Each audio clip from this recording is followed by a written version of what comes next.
먼저 핵심을 얼마나 잘 찾는지 퀴즈를 내겠습니다. 그 충청도 사람이 이제 친구가 있었는데 친구가 집에 놀러 왔대요. 근데 이제 아파트 비밀번호를 줘야 집에 들어가니까 비밀을 불러줬다는데요. 이 친구가 받아 적어 보니까 이런 숫자가 나왔습니다. 이런 아파트 비밀번호는 없잖아요. 여기 4자리가 숨겨져 있는데 뭐겠습니까? 충청도 사람이라는 힌트를 드렸어요. 그렇죠. 자, 시작.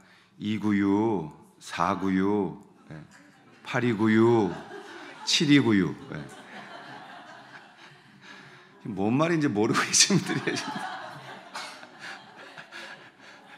저희 부모님 계신 시골 가면 이렇게 해요. 그래슈, 오셔슈, 먼저 가슈 뭐 이러는데 번호는 2487입니다. 2487, 296, 496, 8296, 7296 이 말이에요. 이 번호로 했다는데 여러분 핵심을 잘 찾으셨습니다. 우리 신앙생활 하는데도 핵심을 굉장히 잘 찾아야 됩니다. 우리 신앙생활에 있어서 가장 중요한 핵심이 뭐냐? 그거는 사실입니다. 사실. 기독교는 다른 종교와 다른 것이 있다면 사실의 종교입니다.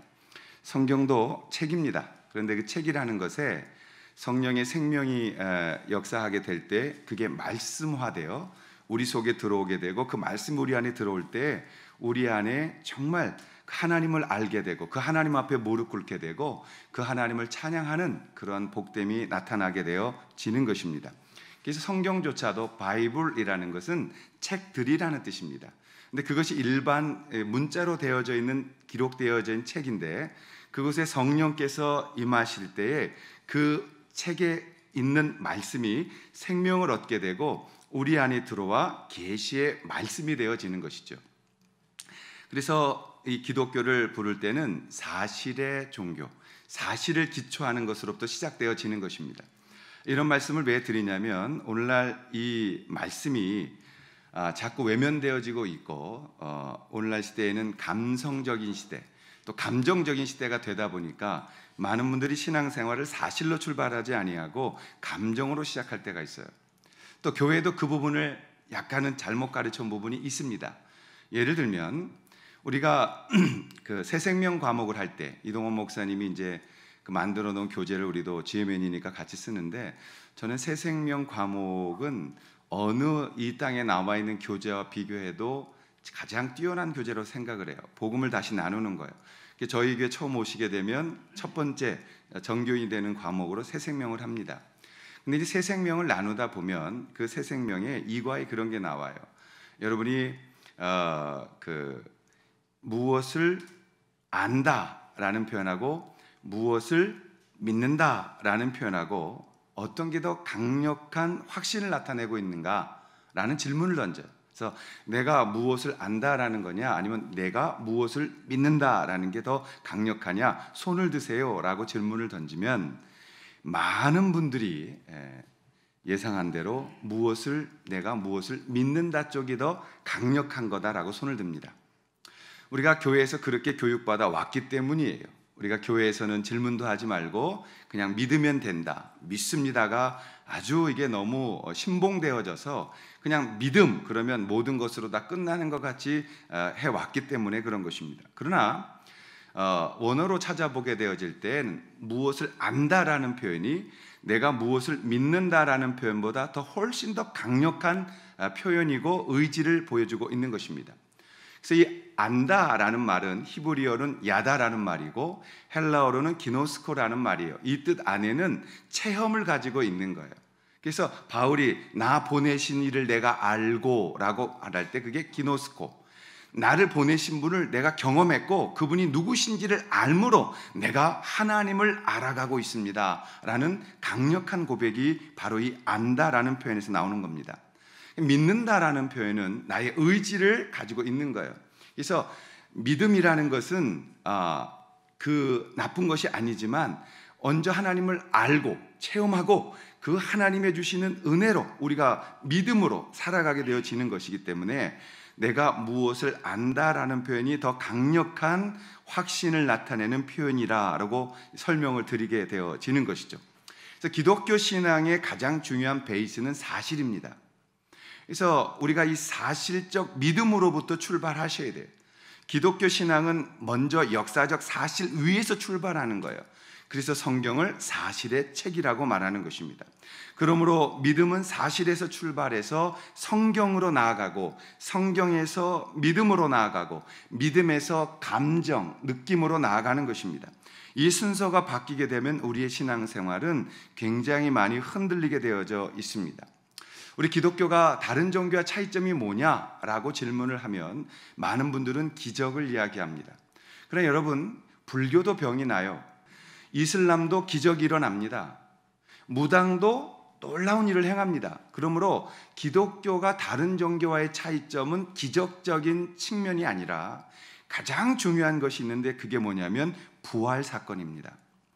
우리 개신교가, 특별히 기독교가 갖고 있는 가장 다른 교회가 전혀 흉내낼 수 없는 것이 무엇이냐라고 말하면, 그것은 예수 그리스도께서 모든 인류가 두려워하는 죽음이라는 것을 깨시고 부활하셨다는 사건입니다. 세계 어느 종교도 부활을 이야기하는 곳은 없습니다.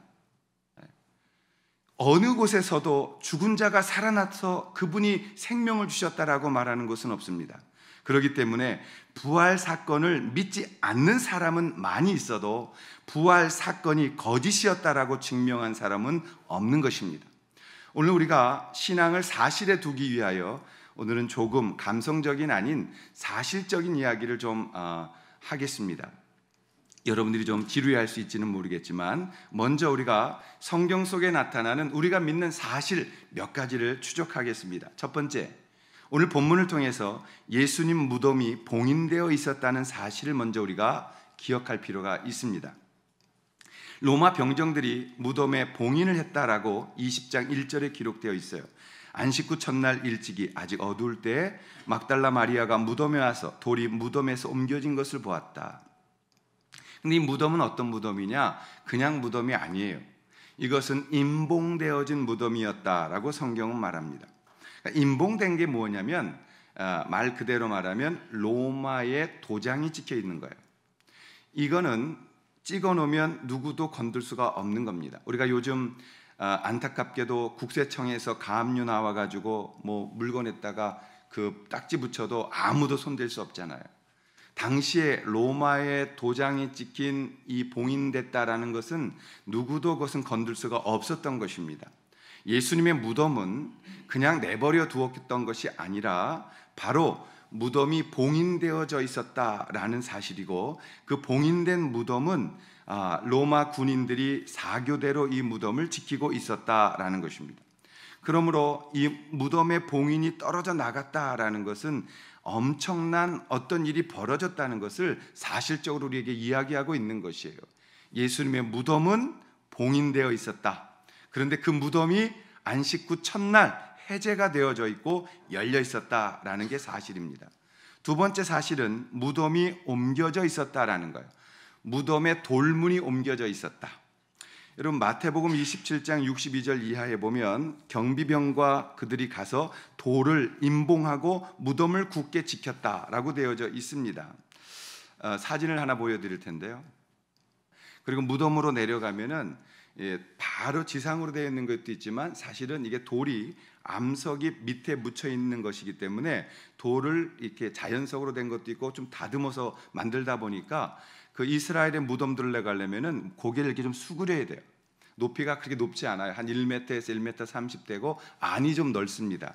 제가 이스라엘에 갈 때마다 여러 무덤들을 들어가 보는데 가족묘도 있고요. 가족들이 한꺼번에 장사를 지르는 묘도 있고 또 개인용도 있고 되어 있습니다만, 우리나라에서는 이제 성경을 읽을 때 무덤에 회치를 한다 그러잖아요.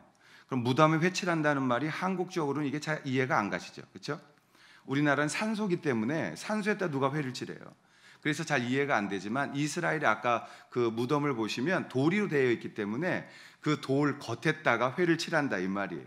속은 썩어서 있는 시체가 있는데 겉에 회칠을 한다고 그게 깨끗해지냐는 것을 비유할 때에 무덤에 회칠을 한다 이런 말을 쓴 겁니다. 근데 중요한 것은 이 무덤이 돌 큰 입구를 막았던 것이 옮겨져 있었다라는 것입니다. 여러분, 이것은 여인이 할 수 있는 일이 아니에요. 몇 사람 여자들이 가서 뭐 마음대로 돌을 옮길 수 있는 게 아니에요. 또한 이 무덤은 이 로마의 병사들이 지키고 있었단 말이에요. 그렇기 때문에 이 무덤은 이 견고하게 이 소문이 날까봐 빌라도에 의해서 그 병정들이 지키고 있었고, 그리고 그 무덤의 돌은 여인들이 옮길 수 없도록 입구가 완전히 막혀진 다음 거기서 사이를 메꾸고 임봉되어 있었다라는 게 역사적 사실입니다. 세 번째 사실은 로마 병정들이 돌문을 지키고 있었다라고 성경은 말씀하고 있습니다.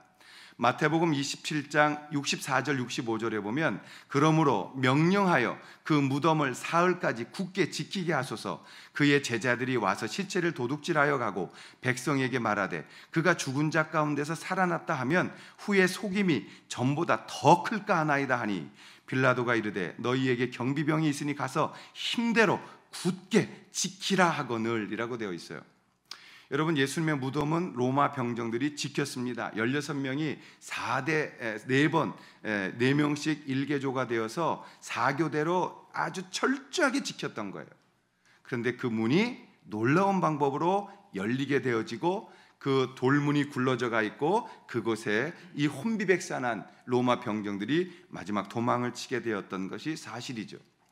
네 번째 사실은 예수님의 수의가 벗겨져 있었다라는 것입니다. 많은 분들이 이제 그 예수님의 부활 사건을 4개 복음서를 여러분이 대조해 보세요. 마태, 마가, 누가, 요한 복음서를 대조해 보면 예수님 부활하신 안식 후 첫날의 사건이 내용이 다 달라요. 그래서 혹자들은 예수님의 이 부활 날만 봐도 성경이 맞지가 않는다. 마태, 마가, 누가, 요한 복음이 어찌 이렇게 틀릴 수가 있느냐? 내용이 다 다르지 않느냐? 그러므로 이것은 제자들에 의해 조작됐다라고 하는데, 거꾸로 말해보면 예수님을 만나러 올라간 시간대가 다 달랐어요.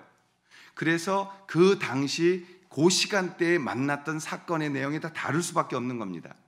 이 말은 무엇을 말하는 것이냐면은 예수님 부활 사건은 올라간 사람별로 그 시간대의 상황이 달랐기 때문에 4개의 복음서가 다르게 기록되어질 수밖에 없는 것이 오히려 진실이라는 것을 이야기하고 있는 것입니다. 예수님의 수의가 벗겨져 있었다라는 것도 요한복음 오늘 읽었던 본문의 6절과 7절을 한번 보시면요, 시몬 베드로는 따라와서 무덤에 들어가 보니 세마포가 놓였고 또 머리를 쌌던 수건은 세마포와 함께 놓이지 않고 딴 곳에 쌌던 그대로 놓여 있더라. 이 말씀이 무엇입니까? 잘 묵상해 보면은 이게 세마포가 있었던 것과 머리에 쌌던 수건이 다르다 그래요. 이제 장례식에 가서 염을 할 때 보면요, 그리고 마지막 인사하면 어떻게 해요? 다 몸을 이렇게 고정시키고 얼굴만 내놓고 가족들에게 인사를 해요. 그리고 나서 이제 입관을 합니다. 그 입관할 때 어떻게 합니까? 얼굴만 따로 별도로 씌우죠. 그러니까 예수님이 부활이 됐다라는 것이 인위적 조작이 아니라 이 말이에요. 시체를 훔쳐갔다면 여러분, 누가 시체를 세마포를 풀러놓고 훔쳐가요? 이건 말이 안 되는 거죠. 시체를 훔치러 왔다면 그 채로 들고 빨리 그냥 조용히 도망을 쳐야지, 거기서 왜 시체의 세마포를 어떻게 그걸 3일 지난 그 시체의 세마포를 풀어놓습니까? 그러니까 인간이 훔쳐간 것도 아니에요. 이건 부활이다라는 증거가 암시가 되어져 있어요. 그게 뭐냐면 세마포와 머리에 쌌던 수건이 그대로 그 자리에 있었다는 거예요.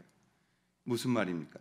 부활하셨기 때문에 머리에 쌌던 수건은 그 머리 자리에, 세마포는 몸에 있었던 그 자리에 그대로 몸만 빠져나간 부활이 일어나고 쌌던 세마포와 머리의 수건은 있어야 할 그 자리에 그대로 놓여 있었다라는 것은 인위적인 시체를 훔쳐갔거나 누가 만졌거나가 아니라 예수님은 부활하셨습니다라는 것을 우리 가운데 보여주고 있는 것입니다.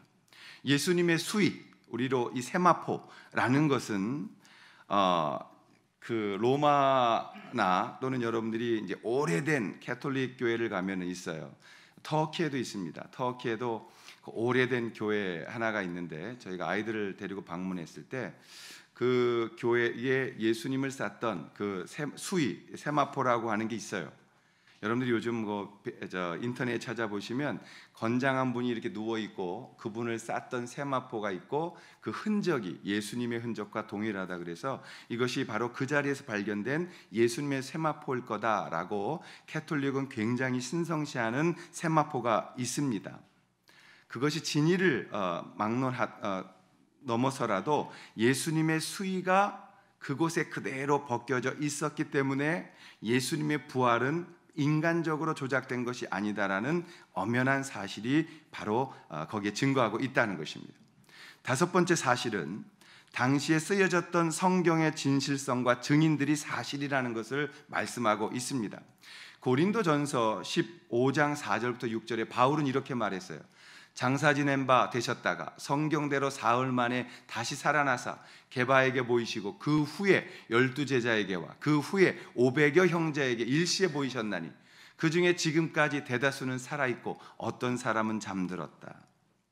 여러분, 성경이 사실이었고 성경이 조작되어진 것이었다면, 어떤 분들은 말하기를 예수라는 그 청년에 대한 기록이 역사 속에 많이 나타나지 않는다. 그러므로 이거는 복음서에서만 나타나는 가짜다. 안 그러면 역사서에 많이 나타나야 되지 않겠느냐, 이런 말을 해요. 이것은 굉장히 논쟁을 할 때 오히려 우리가 할 말이 많아지고 있는 것입니다. 예수님 이전에 그 유명했던 서사시들을 여러분 원래 오리지널이 없어요. 근데 그 1000년이 지나서 오히려 유행하게 되고 우리는 그걸 믿고 있어요. 동일하게 이것은 이런 것입니다.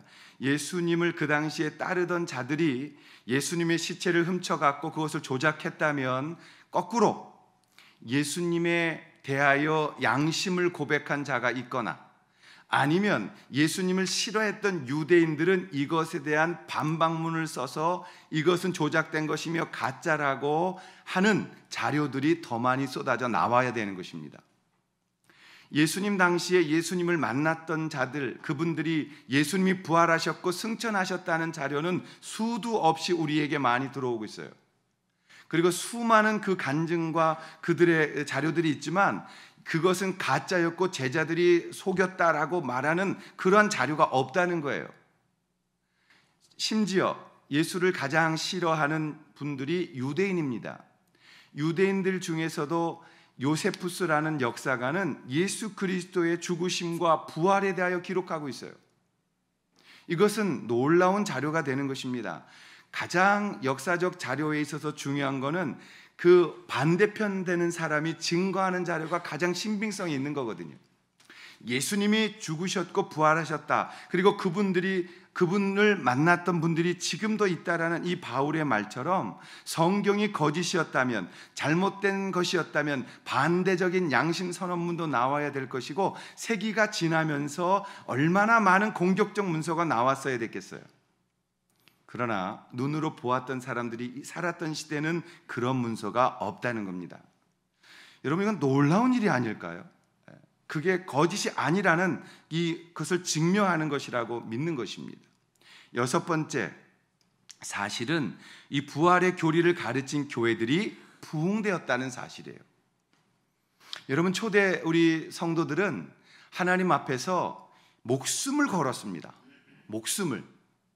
이게 저는 가장 참 눈물 나도록 신빙성 있는 자료라고 생각을 해요. 여러분, 거짓말로 예수 부활했다라고 말하는 사람들이 어떻게 목숨 걸고 땅끝까지 그 고생을 하면서 복음을 전하냐고요. 어떻게 제자들은 그렇다 쳐요. 자기들이 헛되게 따라다녔다는 게 창피하니까 예수님 부활했다라고 말하고 우리끼린 부활로 믿자, 그렇게 소문내자. 제자들은 그랬다 쳐요. 근데 어떻게 그 수많은 사람들이 목숨을 걸고 콜로세움에서 순교를 당하고 여러 지역에서 핍박과 고난을 당하고 죽임을 당하면서도 예수 그리스도를 인정하고 복음을 전하며 자신들의 목숨을 그렇게 줄 수가 있었느냐, 이 말이에요. 제가 이렇게 책을 보다 가장 감명 깊었던 자료는 이 로마의 황제들이 콜로세움에 그리스도인들을 잡아다가 많은 핍박을 했습니다. 네로는 사람을 말이죠, 묶어놓고 송진가루에 똘똘똘똘 굴려가지고 요 머리에 구멍을 뚫고 심지를 박아서 인간 촛대로 썼어요. 그 당시에 모든 핍박, 혀를 잡아 뽑는다든지, 페르시아에 나왔던 사람을 떨어뜨려가지고 가운데는 칼날을 박아놓는 거예요. 그러면 가랭이를 벌리고 미끄럼틀에서 내리면 어떻게 되겠어요? 몸이 딱 절반으로 떨어지는 거예요. 그거로부터 시작해서 십자가의 엄청난 처형에 이르기까지 하여튼 인간이 할 수 있는 최고의 극형으로 그리스도인들을 핍박하고 죽였습니다. 콜로세움에서 사자들이 뛰어나와서, 호랑이들이 뛰어나와서 그리스도인들을 잡아먹기 시작했을 때 한 어머니가 자기가 안고 있던 아이에게 했던 말이 기록되어 있어요.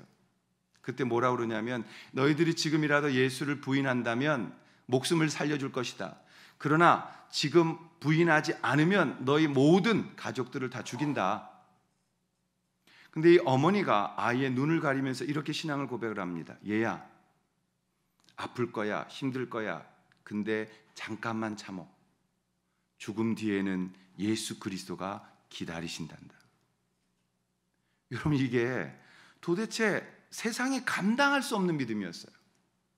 물질을 잃어도, 채찍으로 태형을 때려도, 죽임을 당하도록 그 죽음에 내던져도 우리 초대 그리스도인들은 절대 이것에 굴하지 아니하고, 죽여라, 나는 잠시 후면 예수 만날 것이다, 나도 예수님의 부활을 내 눈으로 봤기 때문에, 내가 그 부활하신 주님을 확인했기 때문에 죽음이 끝이 아니라는 것에 대하여 나는 알게 됐고, 죽음은 잠시지만 주님과 함께하는 천국은 영원한 것이므로 나는 주님을 선택할 것이다.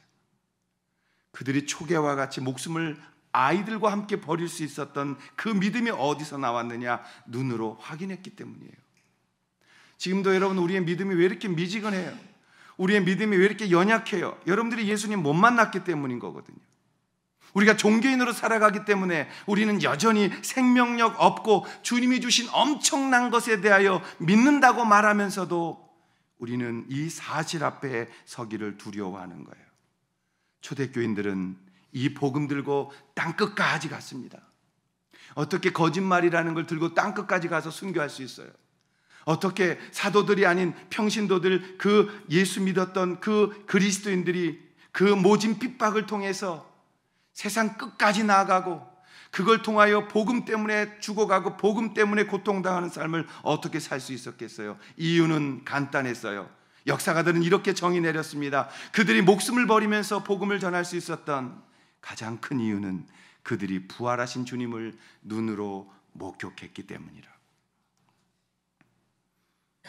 우리가 그 부활하신 주님을 이제 만난 세 사람들을 만날 겁니다. 첫 번째 사람이 누구냐? 경비병들. 이 경비병들의 만남이 있었습니다. 이 경비병들을 마태복음 27장 66절 이하에 보시면 경비병들이 가서 돌을 임봉하고 무덤을 굳게 지켰다 그랬어요. 그리고 다음 장 11절부터 15절에 보면 여자들이 갈 때 경비병 중 몇이 성에 들어가 모든 된 일을 대제사장들에게 알리니 그들이 장로들과 함께 모여 의논하고 군인들에게 돈을 많이 주며 이르되, 너희는 말하기를 그의 제자들이 밤에 와서 우리가 잘 때 그를 도둑질하여 갔다 하라. 만일 이 말이 총독에게 들리면 우리가 권하여 너희로 근심하지 않게 하리라 하니, 군인들이 돈을 받고 가르친 대로 하였으니 이 말이 오늘날까지 유대인 가운데 두루 퍼졌다. 여러분, 이게 무슨 말이에요? 경비병들이 예수님이 부활하신 것을 보았다는 거예요. 그 자리에서 마리아를 만났다는 거예요. 그들과 대화하는 것을 경비병들이 보았다는 거예요. 그러면 여러분, 로마 병정들이, 이 경비병들이 예수님의 부활을 봤다면 어떻게 했어야 되는 거예요? 자기들이 십자가에서 정말 처절하게 매달려 죽게 한 그분이 부활하셔서 여인들과 대화하고 있는 것을 경비병들이 봤다면 우리가 상식적인 선에서 어떻게 해야 돼요? 그 앞에 엎드려서 예수 그리스도 앞에 죄를 회개해야죠. 정말 죽음이 끝이 아니었군요. 부활이 있는 것이군요. 우리가 그걸 몰랐습니다. 주님, 우리를 도와주십시오. 우리 죄를 용서하여 주십시오라고 고백했어야죠. 경비병들은 뭐 했느냐? 성에 들어가서 대제사장들에게 그 일을 알렸습니다. 왜요? 돈 몇 푼 받기 위해서요. 대제사장들이 말하기를 가서 소문내라. 제자들이 훔쳐갔다고. 만약 총독에게 이걸 듣고 니네들이 혼나면 우리가 너희들 근심 없게 백으로 막아줄 테니 너희들은 이 돈 받고 가서 거짓된 소문 내라고 가르친 거예요. 그리고 경비병들은 그렇게 했어요. 돈을 받고 가르친 대로 하였다. 여러분, 주님 오셔서 다 대면할 때 가장 억울한 게 누굴까요? 저는 이 경비병들이라고 생각해요. 이 경비병들은 부활의 주님을 만나놓고도 그 주님 앞에 무릎 꿇지 않았어요.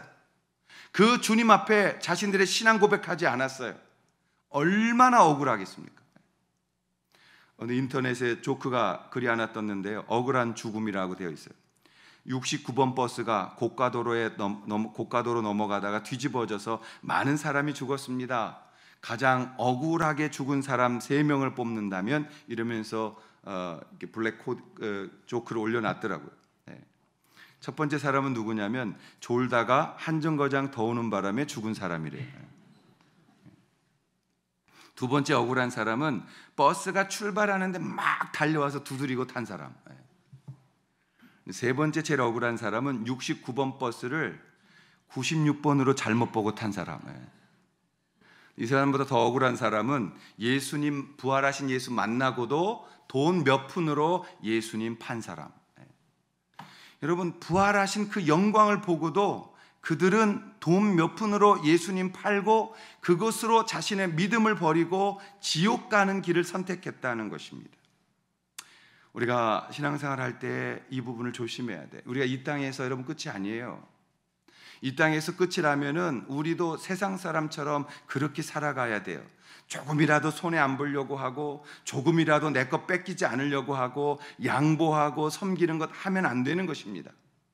그런데 우리의 삶은 이곳에서가 끝이 아니라고 성경은 가르치고 있어요. 곧 그것이 다가온다고 가르치고 있어요. 그것을 우리는 믿고 있다고 고백해서 여기 있는 것이에요. 여러분, 천국 가면 껄껄껄 하는 분들 많다 그랬어요. 그때 믿을 걸, 그때 잘할 걸, 그때 이렇게 하지 말 걸. 거기 가서 껄껄껄 하도 아무 소용이 없는 거예요. 여러분, 경비정처럼 그 주님의 영광을 몇 푼의 돈으로 팔 것이 아니라 하나님 아버지 앞에 우리의 삶을 이 땅에서 후회 없이 드려서 주님 오시는 그날 그 주님을 밝음으로 만날 수 있기를 주의 이름으로 축원합니다.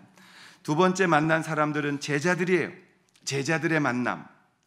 오늘 읽은 20장 3절부터 5절에 보면 베드로와 그 다른 제자가 나가서 무덤으로 갈새 그들이 둘이 같이 다름질하더니 다른 제자가 베드로보다 더 빨리 달려가서 먼저 무덤에 이르러 구부려 세마포 놓인 것을 보았으나 들어가지는 아니했다. 그들은 예수님의 흔적만을 보았습니다. 그들은 부활을 믿기는 했지만 어떤 사명도, 어떤 감격도, 어떤 담대함도 없었어요. 그냥 주님이 부활했다는 사실만 가지고 와 있었어요. 어떤 일이 벌어졌어요?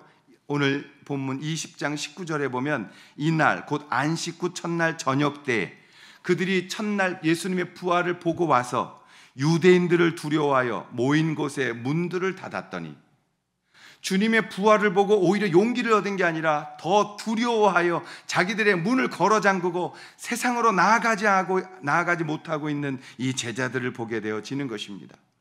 우리가 오늘날 예수 믿는다고 말하면서도, 예수님 믿고 있다고 신앙 고백해놓고도 우리가 바뀌지 않는 것들이 있어요. 그것이 뭐냐면 주님의 능력 있는 삶을 우리가 살아가고 있지 못하다는 것입니다.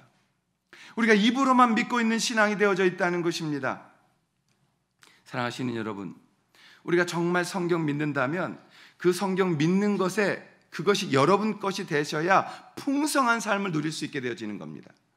우리가 믿음이라는 그냥 그 머리로만의 그 동의가 아니라 내 삶 속에 회개를 통한 열매 맺음까지 오게 되어질 때에 우리가 주님이 우리에게 주신 놀라운 주님의 영광들과 놀라운 축복들이 내 삶에 누려지게 되어지는 것이에요. 우리가 믿고 아무것도 안 하고 있으면 여러분, 그분의 놀라운 풍성한 삶을 우리가 어찌 경험할 수 있으며 어찌 얻을 수가 있겠습니까?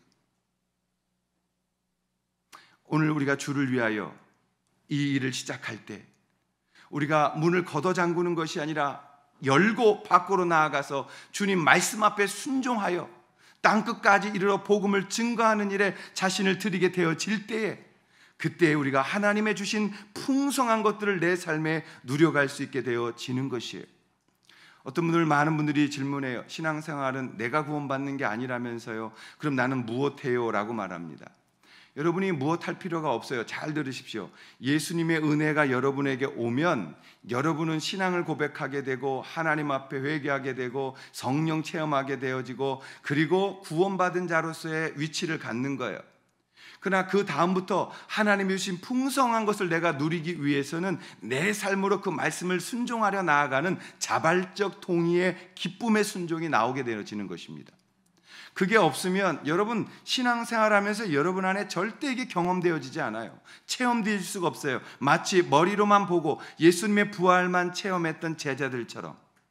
부활은 인정합니다. 그러나 그 삶에 풍성함이 없게 되어지는 거예요. 여러분이 주님 안에서 풍성함이 있으시기를, 그리고 그 주님을 누려가실 수 있으시기를 주님의 이름으로 축원합니다. 세 번째, 부활을 만난 분이 있어요. 누구냐면 마리아입니다. 이 마리아는 막달라 마리아예요. 20장 1절 오늘 읽으신 안식구 첫날 일찍이 아직 어두울 때 막달라 마리아가 무덤에 와서 돌이 무덤에서 옮겨진 것을 보고 울었다 그랬어요. 사랑하시는 내 주님이 그 주님의 시신이 이곳에 없습니다라고 울었다 그랬어요. 팔레스타인의 습관은 시체를 무덤에 누이고 사흘 만에 다시 무덤을 방문하는 전통이 있습니다. 우리나라도 뭐가 있어요? 성경적이진 않지만 사모제라는 것을 하고 있어요. 그래서 이스라엘과 우리나라는 굉장히 비슷한 것들이 많이 있습니다. 유대인들은 사흘 동안 영이 무덤 주위를 돌다가 시체가 완전히 부패하는 사흘 뒤에 영이 떠난다고 믿고 있었기 때문에 사흘 뒤에 오는 겁니다. 마리아는 일찍이 아직 어두울 때 무덤을 찾아왔습니다. 근데 입구에 돌이 옮겨져 있는 것을 보고 시체가 없어진 걸 보고 울 수밖에 없었어요. 내 주님의 영이 잘못된 건가? 내 주님의 시신이 어디 갔는가? 그가 울고 있었어요. 여러분, 마리아가 이 예수님께 옴으로 받았던 축복이 있습니다. 첫 번째 축복이 뭐냐면 천사를 만나는 축복이에요.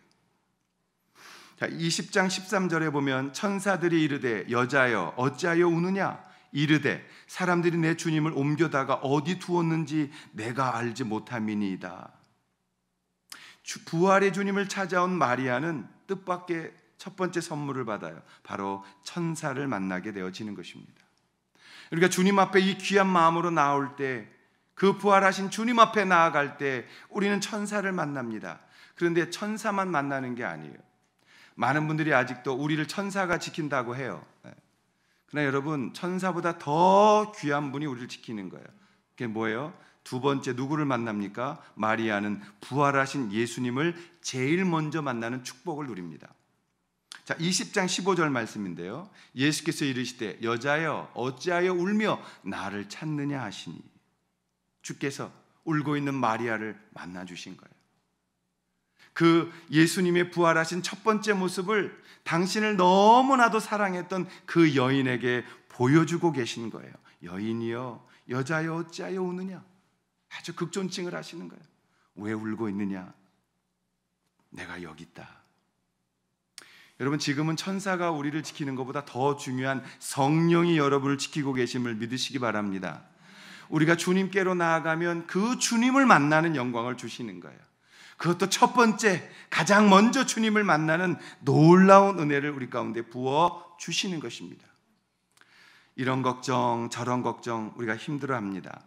이 땅 살면서 필요에 의해서 지쳐가기도 합니다. 그런데 여러분, 그때 주께로 나와서 주님 만나면 우리는 새 힘을 얻을 수 있고 다시 일어설 수 있고 세상이 줄 수 없는 놀라운 평안과 용기와 큰 감동으로 당당하게 우리의 가야 할 길을 걸어가게 되어지는 거잖아요. 세 번째, 마리아가 받았던 축복은 제자들에게 부활의 주님을 증거하는 첫 번째 메신저가 되어졌다는 거예요. 여러분, 얼마나 놀라운 축복이에요. 제자들이 이 일을 한 게 아니에요. 정말 막달라 마리아라는 여인이 이 일을 했어요. 여러분, 막달라 마리아는 어떤 여자였어요? 7 귀신 걸렸던 여자예요. 여러분, 그 당시에 귀신 들린 사람은 거리에서 버려진 사람이었어요. 근데 그냥 귀신도 아니고 7 귀신이 걸려 있었어요. 저도 제가 기도원에서 군대 귀신 들린 사람을 만난 적이 있는데요. 그냥 귀신 들린 사람하고는 차원이 다릅니다. 군대 귀신은요, 이 안에서 목소리가 여러 개가 나와요. 제가 그 태국 선교 갔을 때 산족에서 만난 한 여인은 머리에 손을 얹는 즉시 혓바닥이 한 30cm 나왔어요. 이렇게 기절하고 다 넘어지죠. 와서 여자한테 남자가 손을 못 대는 풍습이 있기 때문에 빨리 와서 손 얹으라고, 자매님들 손 얹으라고. 아무도 안 돼. 그 나중에 왜 안 되냐니까 그 귀신이 자기한테 타고 들어올까 봐 전부 다 무서웠다. 그래서 끌어다 놓고 손 얹고 얹으니까 머리가 그냥 이렇게 땅으로 이렇게 힘없이 주저앉았어요. 눌러놓고 예수의 이름으로 명하노니, 예수의 이름으로 명하노니. 여러분, 이 막달라 마리아는 그 사회 속에서 완전히 버려진 여자였어요. 그 여자가 예수님을 만났단 말이에요. 그리고 그 예수님 만나자 병 고침을 받았고 귀신을 쫓아내게 되는 놀라운 체험을 하게 된 겁니다. 그때 그 여인이 예수님을 떠난 것이 아니라 그 예수님을 따라다니면서 물질로 섬기고 그 예수님이 복음 전하는 일에 따라다니면서 그분을 아름답게 예수님을 서포트했어요. 예수님의 필요한 것들을 채워주며 그 예수님께 칭찬받은 여인이 됐어요. 그리고 예수님께서 십자가에 매달려 죽으실 때 모든 남자 제자들은 다 도망갔지만 이 마리아는 그 어머니와 이모와 세베대와 그 마리아와 함께 그 자리에서 예수님의 죽어가심을 몸 깊숙이 체험하며 함께 눈물을 흘리고 함께 그곳에 있던 여인이 되었죠. 무덤까지 나아가서 시체가 무덤에 없음을 보고 이 아침에 울고 있는 이 여인 앞에 예수님은 당신의 가장 영광스러운 모습을 처음으로 이 여인에게 보여주셨던 것이에요. 그리고 이 여인에게 이 지상의 가장 위대한 명령을 전하고 있는 거예요. 가서 이 소식을 제자들에게 전하라. 저는 예수 만나면 바뀐다고 믿습니다. 우리가 오늘 이렇게 무기력하고 우리가 이렇게 거짓적인 모습을 갖고 있는 것은 예수님 못 만났기 때문이에요. 아니, 언제 만났는지 가물가물해서 그래요. 정말 부활하신 주님 앞에 날마다 우리가 선다면 우리는 견딜 수 없는 주님의 비전을 가지고 살아갈 수 있게 되어지는 거예요. 그런데 그게 없다는 것은 오늘 우리가 나아가야 되는 것을 말씀하고 있는 것입니다.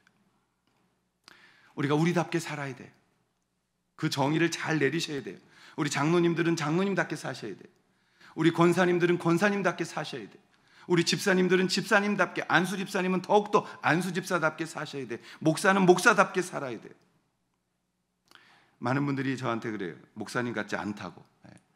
반은 기분 좋고 반은 기분이 굉장히 상할 때가 있는데, 저는 목사다움이라는 정의를 이렇게 내리고 삽니다. 첫째, 교회와 가정에서 인정받아야 된다.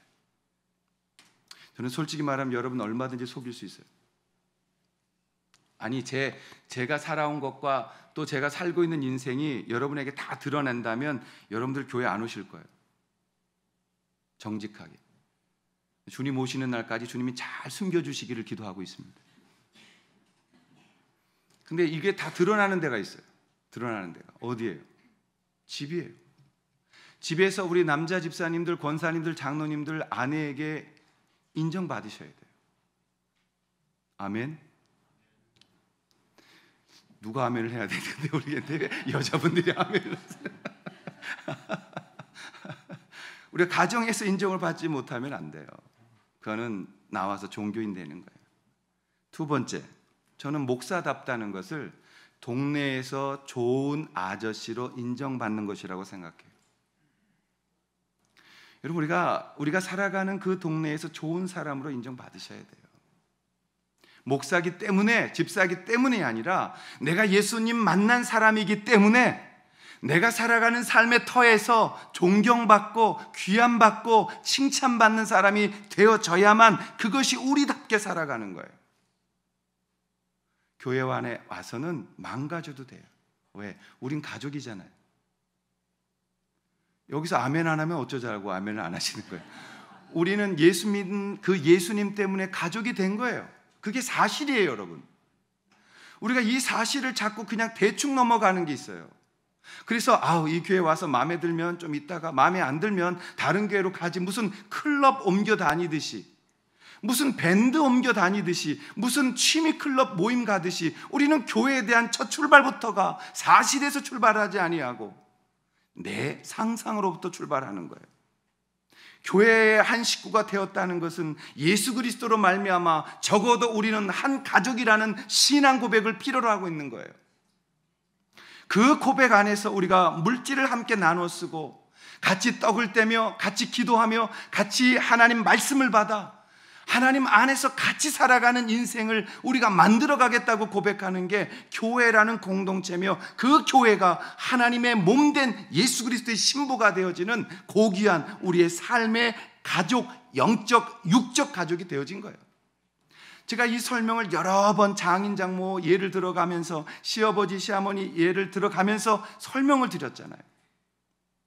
여러분, 우리는 가족이에요. 그게 사실이에요. 그래서 사랑해야 되는 거예요. 그래서 섬기고 낮아지고 해야 되는 거예요. 많은 분들이 어떤 일을 하다 보면 저에게 다 잘한다 그래, 일을요. 그 칭찬에 제가 별걸 다 합니다만, 왜 일을 잘하느냐? 이유는 한 가지입니다. 다른 게 없어요. 솔직히 말씀드리면 무슨 일을 하든 죽게 하듯 하려고 노력하기 때문이에요. 대충 하는 청소와 내가 주님의 전을 청소하고 있다, 주님의 예배 장소를 청소하고 있다라는 주님 앞에서의 청소는 다릅니다. 내가 화장실 청소를 하더라도 저는 주님 앞에서 해요. 우리 토요일 날 와서 어제도 우리 청소팀들 여러분 대충 해도 돼요. 근데 구석구석 어디까지? 청소 보관함까지 청소를 하더라고요. 제가 감격했어요. 그리고 하나님, 저분들 복 달라고, 하나님 은혜 달라고. 여러분, 우리가 무슨 일을 하든 죽게 하듯 하는 거예요. 그게 청소든 굳은 일이든 성가대든 설교자든 무슨 일을 하든 죽게 향하여 주님께서 주시는 그 영광의 상급을 보면서 모든 일에 우리가 최선을 다합니다. 놀라운 것은 그 일에 주님이 함께하고 계시는 것을 보게 됩니다. 우리가 세상 사람들 칭찬, 여러분 그게 뭐 그리 중요해요? 세상 사람들의 욕함, 저는 제 인생에 그거 아무것도 중요하지 않아요. 내가 가는 길이 주께서 명하신 길이라면 모든 사람이 돌을 던져도 가야 되는 것이요, 누가 나에게 어떠한 비난을 해도 가야 되는 것이에요. 왜요? 주께서 명하셨다면, 주님이 기뻐하셔서 주신 비전이라면 세상의 이목이 뭘 그리 우리에게 그렇게 중요하게 작용하겠습니까? 나를 은밀히 보시는 그 주님이 은밀한 중에 나에게 칭찬하시고 나와 동행하시고 그 대가는 천국에 가면 얻게 되어질 것을 말입니다. 여러분, 이 땅에 우린 좋은 관계, 좋은 사랑해야 돼요. 왜? 주님이 피값으로 흘려서 사신 가족이니까요. 그리고 우리의 인생, 주님 만나는 인생이 되셔야 돼요. 그래서 막달라 마리아처럼 우리의 삶이 정말 주님 앞에 귀하다고, 주님이 우리를 보시면서 정말 잘했다고, 이 땅에서는 인정받지 않아도 대접받지 못해도 잘했어, 내가 너에게 원한 것은 바로 그러한 삶이었어, 그럼 그 칭찬, 그 인정만 받을 수 있다면 우리가 무엇을 두려워할 수 있겠어요? 저는 우리 사랑하신 성도님들이 이렇게 주님을 만나시는 분들을 명단 안에 있기를 축원합니다. 그 주님 정말 만나고 그것이 사실이어서 그 주님 사랑하고 그 주님께 충성하고 신실한 자로 주님 앞에 쓰임받는 그 만남이 오늘 여러분 가운데 있기를 주님의 이름으로 축원합니다. 힘들고 알아주지 않고 때로는 속상해도 그 길 걸으십시오. 포기하지 마십시오.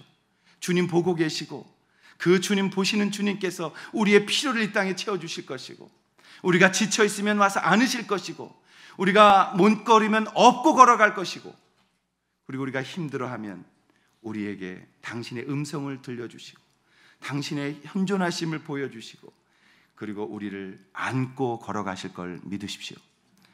참으시고 인내하시고 더 주를 향해서 아름다운 삶을 올려드리는 사랑하는 우리 모든 만샘 성도들 되시기를 주님의 이름으로 축원합니다. 기도하겠습니다. 사랑하신 여러분, 믿음의 길 걷기가 쉽진 않습니다. 그런데 주님 보시면 갈 수 있어요.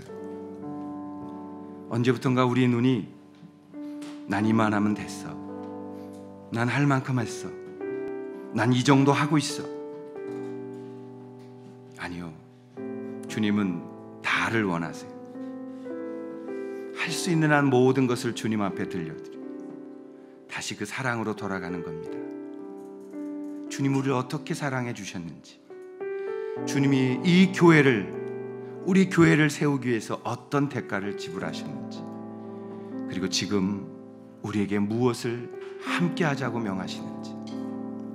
주님은 우리를 한 영혼 살리는 앵벌이로 삼는 것이 아니에요. 엄청난 것을 주기 위하여 우리에게 기회를 주시는 것이에요. 교회의 머리 숫자 늘리기 위해서 성도 전도하는 것 아니에요. 그 영혼이 살아나야 하기 때문에, 다시 예수님 만나야 하기 때문에, 그 핏값을 우리에게 찾으신다고 할 때 우리가 감당할 수 없기 때문에 오늘 이 땅에서의 잠시의 고난과 잠시의 손가락질과 잠시의 그 여러 가지 견딜 수 없는 것들을 우리는 품을 수 있는 것입니다. 사실을 가지고 논합니다. 주님 여러분 사랑하신다고 말씀하셨어요. 주님 여러분을 위해서 지금도 여러분의 눈물을 흘릴 때 주님은 피눈물을 흘리고 계시다고 말씀하셨어요. 여러분 너무 사랑하고 계시고, 여러분의 아픔과 고통 알고 계시고, 마음의 답답함도 알고 계신다.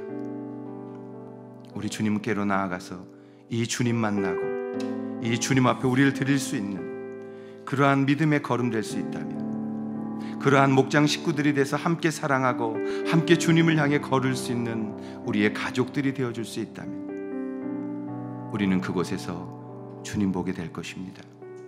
하나님 아버지, 정말 사랑하는 우리 성도 한 분 한 분 그런 믿음으로 일어서게 하시고 그렇게 살아가도록 도와주시옵소서. 예수님의 이름으로 기도합니다. 아멘. 이제는 우리 주 예수 그리스도의 은혜와 하나님 아버지의 사랑하심과 성령님의 동행하심이 오늘 주님 앞에 주님 만나며 주님 사랑하기를 소원하는 그 사랑 가지고 주님 앞에 그의 길을 걸어가기를 작정하는 사랑하는 모든 귀한 성도들 머리 위에, 가정 위에 영원토록 함께하여 주시기를 간절히 축원하옵나이다. 아멘.